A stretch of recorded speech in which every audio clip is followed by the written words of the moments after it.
आप जानते हैं कि ममता बनर्जी अपनी सरकार की पैसे को खुद की पैसा समझती है। उनको लगता है कि पैसा उनकी जमींदारी की पैसा है। इस पैसा के यूटिलाइज करने के लिए एक अनोखे किस्म का अकाउंट पश्चिम बंगाल में यूटिलाइज हो रहा है, जो कैग ने देखा। वो है, बोलते उनको नाम दिया गया पर्सनल लेजर्स और पर्सनल अकाउंट्स, और ए पब्लिक मनी इस पर्सनल अकाउंट्स और पर्सनल लेजर इनके नाम से किस विषय में खर्चा किया गया, ये पीडी डिपॉजिट जिसे बोलते हैं, ये किस विषय पे खर्चा किया गया किसी को पता नहीं। और जानते हैं कि पश्चिम बंगाल में, आप सबको पता होगा, पश्चिम बंगाल की जो फाइनेंस रूल है, वेस्ट बंगाल ट्रेजरी रूल जिसे बोलता जाता है, पीडी अकाउंट्स इसलिए खोला जाता है कि किसी प्रोजेक्ट का काम चल रहा है, उस प्रोजेक्ट का पैसा आप पीडी अकाउंट्स में काम के लिए ले जा सकते हैं, और काम खत्म होते होते फाइनेंशियल ईयर एंड हो तक वो फंड जो आप पीडी अकाउंट में कंसोलिडेटरी फंड से लेके गए हैं, वो फिर से वापस उस कंसोलिडेटरी फंड में चले आना चाहिए। लेकिन देखा जा रहा है कि 31 मार्च 2021 को जो कंसोलिडेटेड फंड में वापस आना था अमाउंट, पीडी अकाउंट में अगर ले भी जाते हैं आप, लेकिन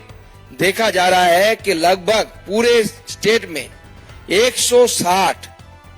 ऐसे पीडी अकाउंट्स है, पीडी लेजर है, जिसमें 3,465 करोड़ रुपया पड़ा हुआ है, जो total violation of finance rule है। और ये पब्लिक मनी है, और पब्लिक मनी पड़े रहने का मतलब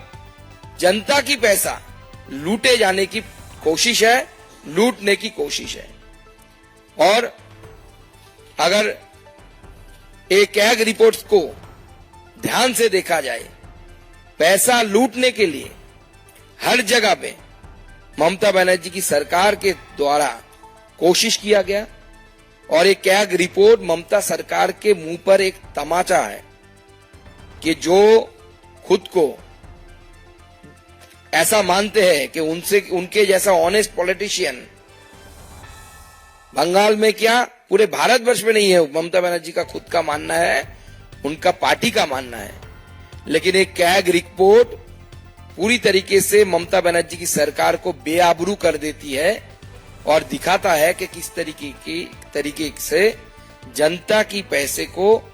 लूटा गया, लूटने की व्यवस्था किया गया, यूटिलाइजेशन सर्टिफिकेट नहीं दिया गया, personal account, personal ledger maintain किए गए, और धांधली सबसे ज्यादा अगर देखे तो ममता बनर्जी की खुद की डिपार्टमेंट होम डिपार्टमेंट में है, और वहां पे पैसा ऐसे लूट जिसे बोलते हैं, एक तरीके किस्म का लूट चल रहा है बंगाल में।